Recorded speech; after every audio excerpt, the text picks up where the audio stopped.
Hello बच्चों, thanks for watching अभ्यास सफलता।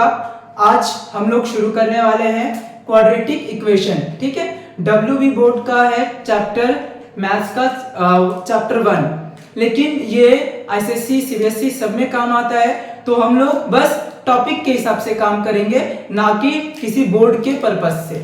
ठीक है, तो हमारा जो चैप्टर का नाम है वो है क्वाड्रेटिक इक्वेशन। आज इक्वेशन, ठीक है, आज के इस टॉपिक में हम लोग ज्यादा कुछ नहीं, बस इंट्रोडक्शन और कुछ एक सम्स करने की कोशिश करने वाले हैं।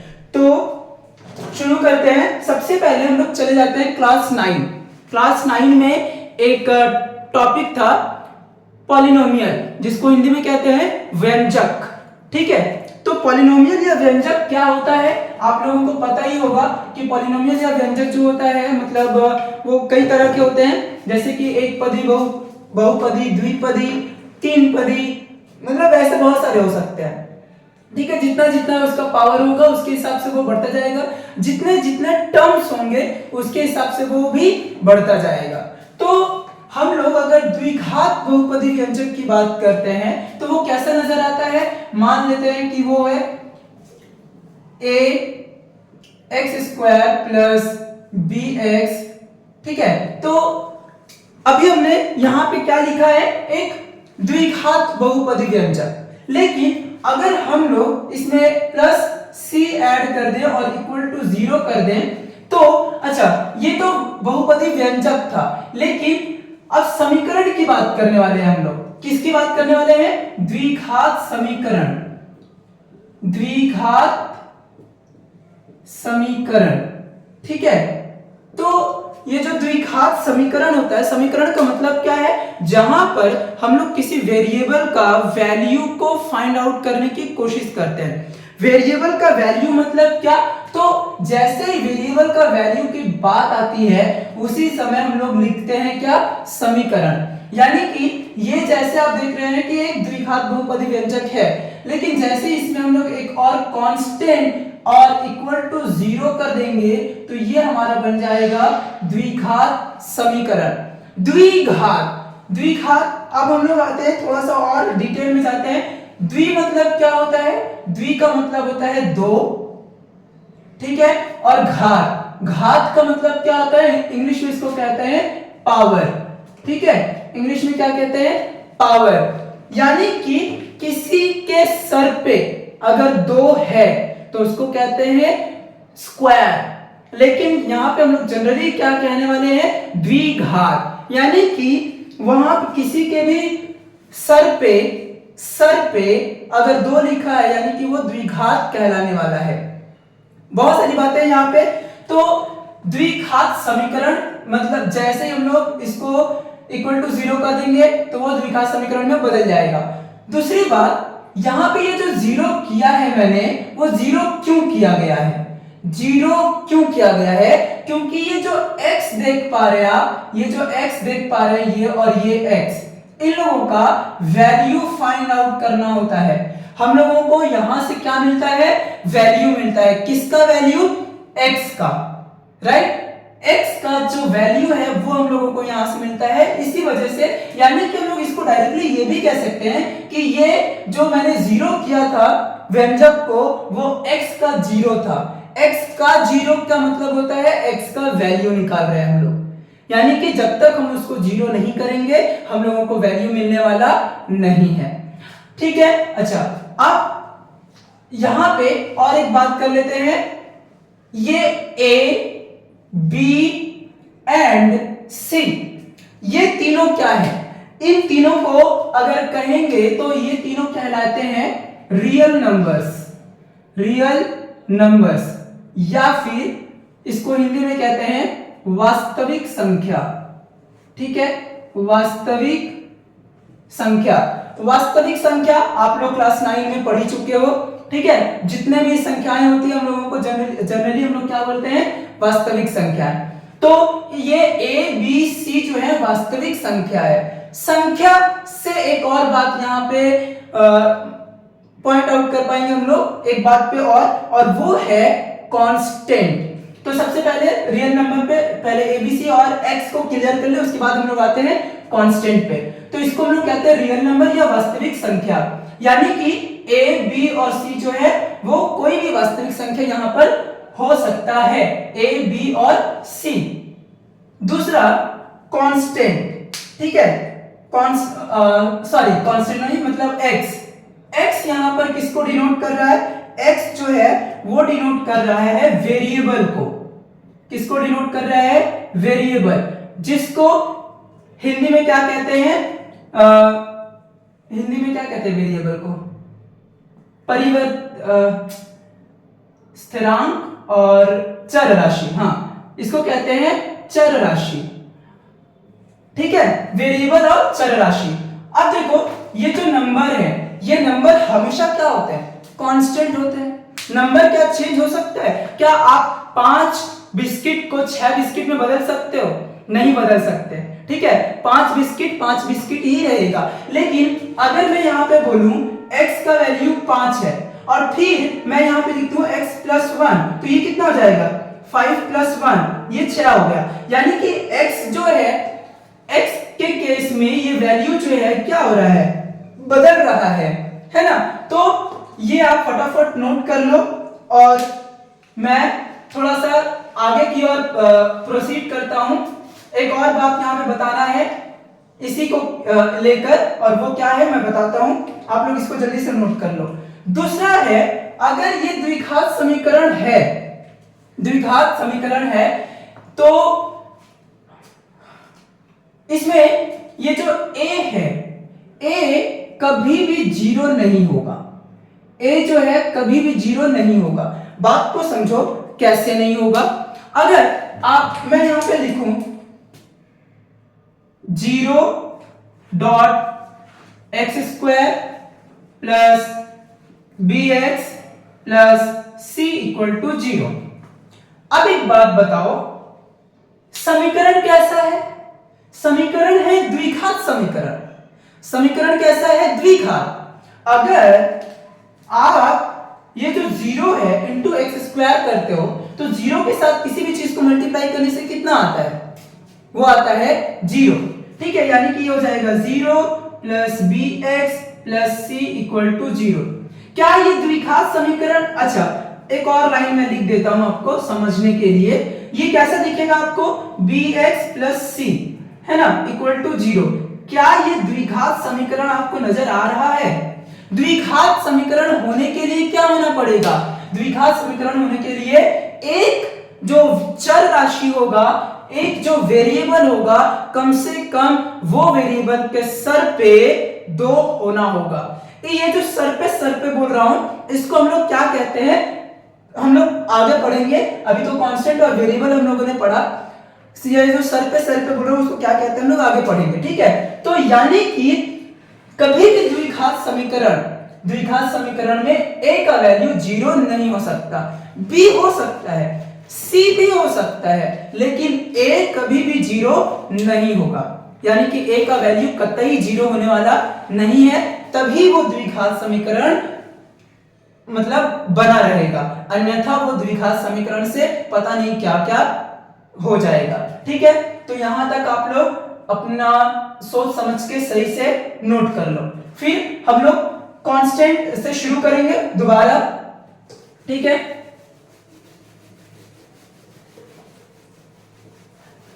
ये जो पहला टर्म हमने बस बोला आपको कांस्टेंट, ठीक है, पहला जो टर्म हमने बोला आपको कांस्टेंट या फिर हिंदी में कहते हैं स्थिरांक, ठीक है, कांस्टेंट या स्थिरांक। कांस्टेंट का मतलब कि जो राशि है ना, जो भी भौतिक राशि या फिर जो भी राशि अपना वैल्यू चेंज नहीं करता, है ना, which quantity doesn't changes the value of itself, it is known as constant. Like what? Like अगर मैं कहूं 1, जैसे मैं कहूं 1, तो 1 क्या अपना वैल्यू चेंज कर सकता है? वन क्या 2 में बदल जाएगा? आपके पास 1 रुपया है, वो क्या 2 रुपया में बदल जाएगा? खुद ही नहीं हो सकता, पॉसिबल ही नहीं है। वो 2 रुपया क्या है? कांस्टेंट है। 3 रुपया क्या है? कांस्टेंट है। 4 घर का रूम क्या है? कांस्टेंट है। आपके पास एक फोन है, वो क्या है? कांस्टेंट है। कांस्टेंट का मतलब होता है जो वैल्यू चेंज नहीं करता, जो भी क्वांटिटी हो, जो भी राशि हो, है ना। तो ये ना जनरली हम लोग एग्जांपल में, इसका एग्जांपल में नंबर लिख सकते हैं। दूसरा है हम लोग देखेंगे वेरिएबल, या फिर चर राशि, है ना। इसको हम लोग क्या कहते हैं? चर राशि। इसका मतलब क्या है? विच क्वांटिटी, जो क्वांटिटी अपना वैल्यू को बदलता है, which can change the value of itself, right? तो जो क्वांटिटी अपना वैल्यू बदलता है उसको हम लोग क्या कहते हैं? वेरिएबल। जैसे कि अल्फा, बीटा, गामा, लैम्डा, थैम्डा, जो भी लिख सकते हो आप, ए बी सी डी। लेकिन वहां पे आप जैसे यहाँ पे जो है ए बी सी, ये तीनों के तीनों क्या है? कांस्टेंट है।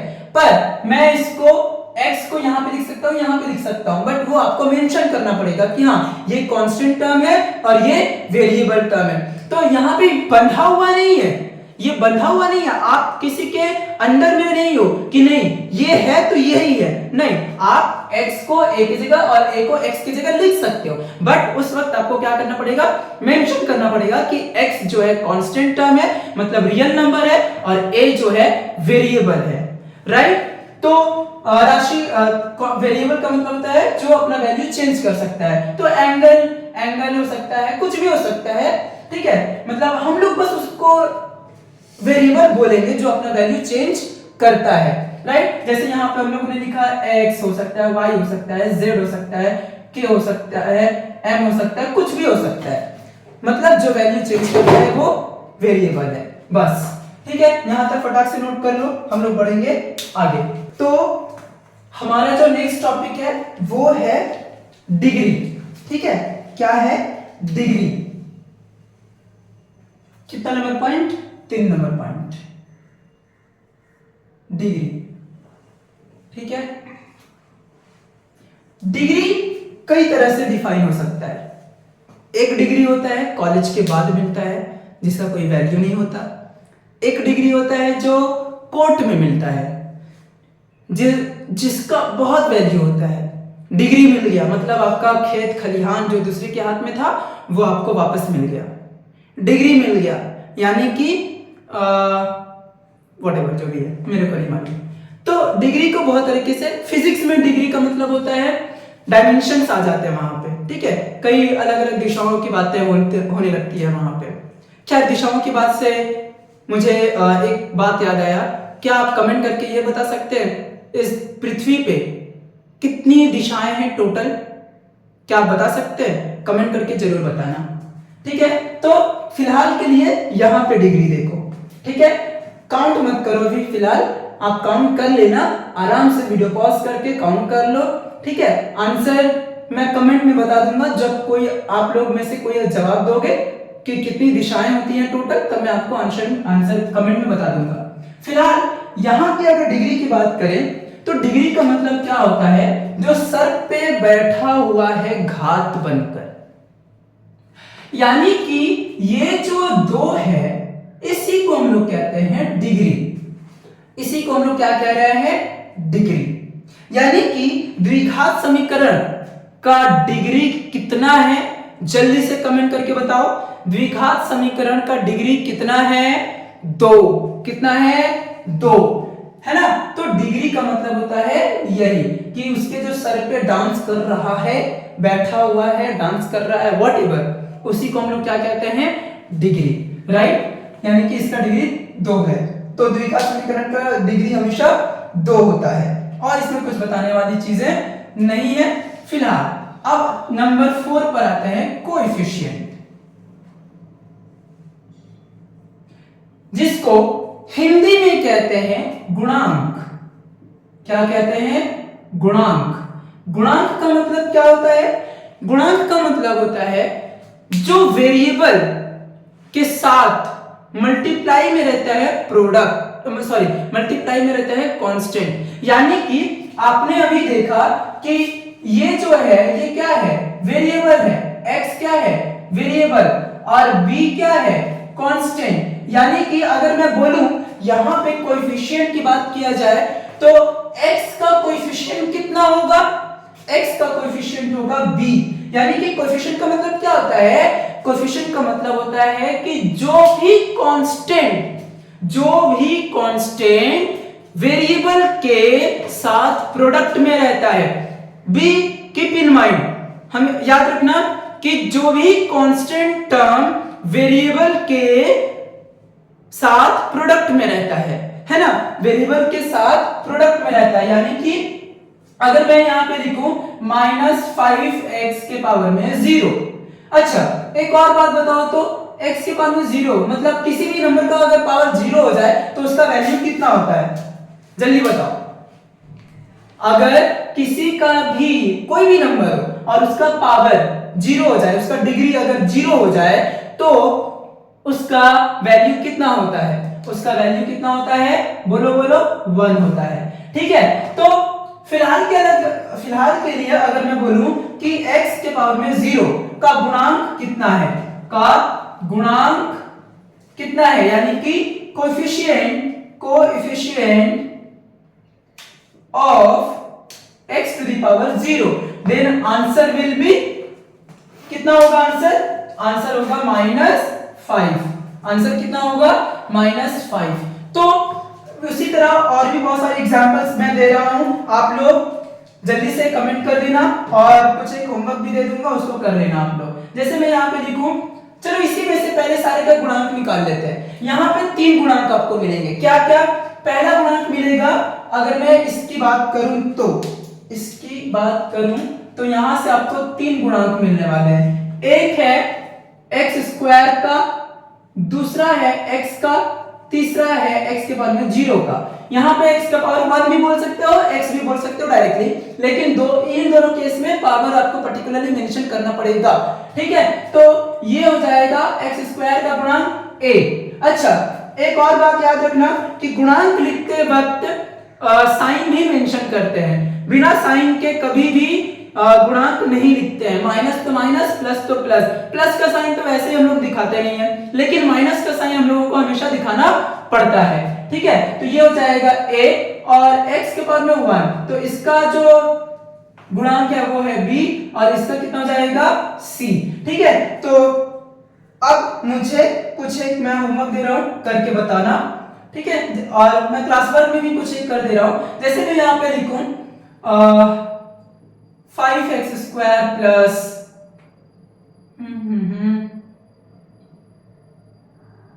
7x plus 2 equal to 0। ठीक है, तो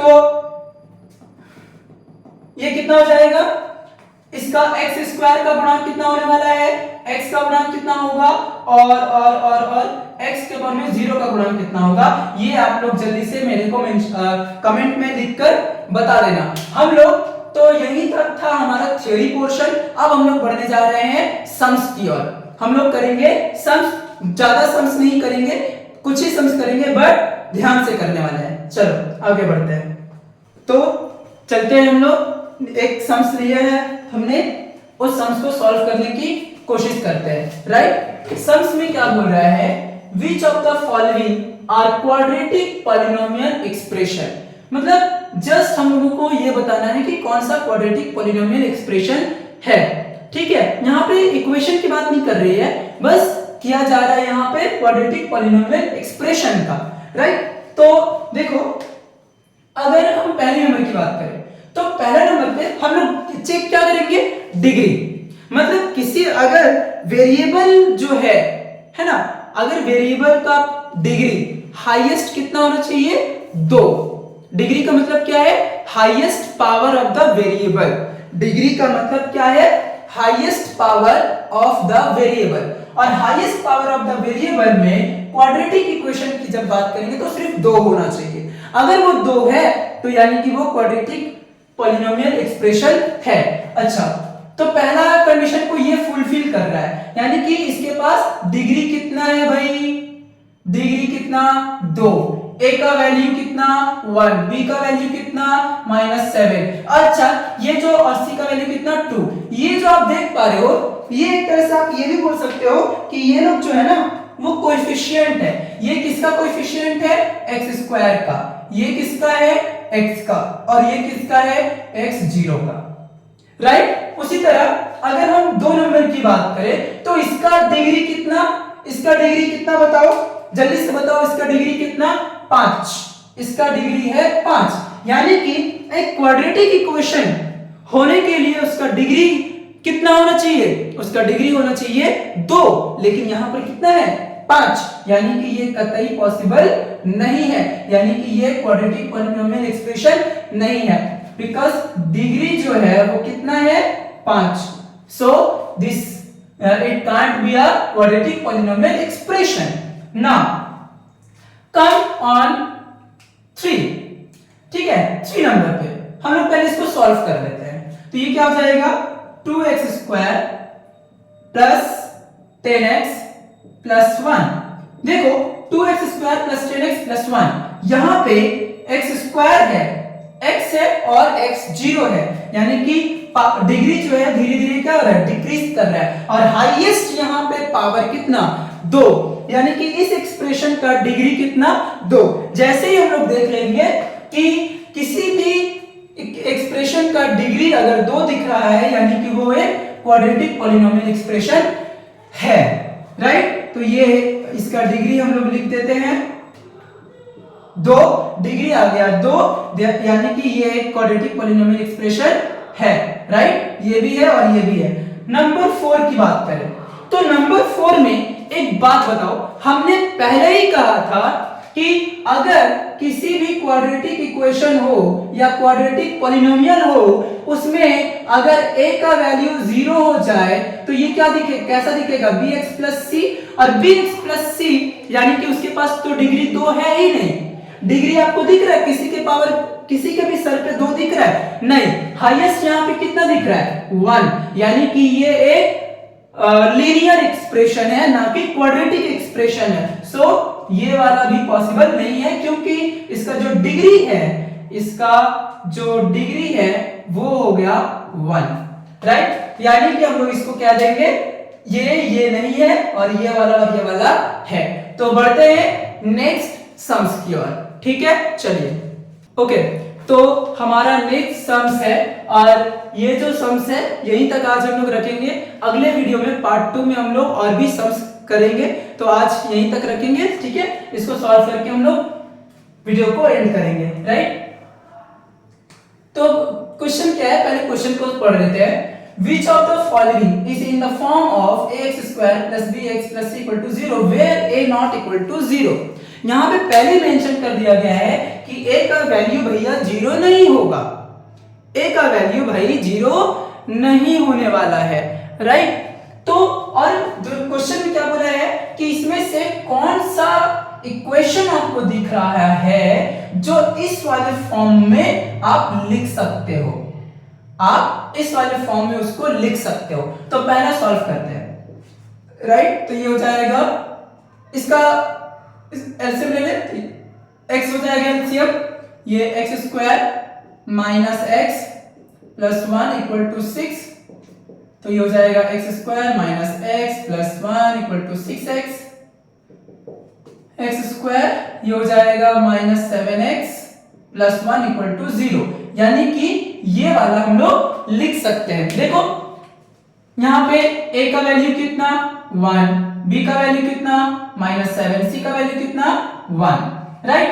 अब हम लोग दूसरा वाला सॉल्व करते हैं। एलसीएम ले ले पहले, x square plus 3 equal to x की स्क्वायर, तो ये हो जाएगा x square plus 3 equal to x cube. पहले ही हम लोग बोल देंगे ना, और आगे जाने की जरूरत नहीं है। क्यों? क्योंकि यहां पे जो डिग्री आप देख रहे हो वो कितना आ गया है 3, यानी कि डिग्री 3 मतलब बात खत्म, यानी कि और आगे जाने की जरूरत ही नहीं है। नंबर 3 भी और हम लोग पहले ही बोल देंगे हार मान लेने वाले हैं, नहीं जाएंगे। क्यों नहीं जाएंगे? क्योंकि यहां पे क्या है, रूट है, मतलब ये पावर जो है वो कितना है, 1/2। और एक क्वाड्रेटिक इक्वेशन होने के लिए जो पावर होता है वो कितना होना चाहिए, 2 होना चाहिए, 1 होना चाहिए और 0 होना चाहिए, जबकि यहां पर कितना है 1/2। तो ये भी कैंसिल, बचा ये क्या हो जाएगा, a माइनस बी का whole square, a square plus b square minus 2ab, ठीक है, माइनस 2ab यानी कि 4x equal to x square minus 4x plus 4।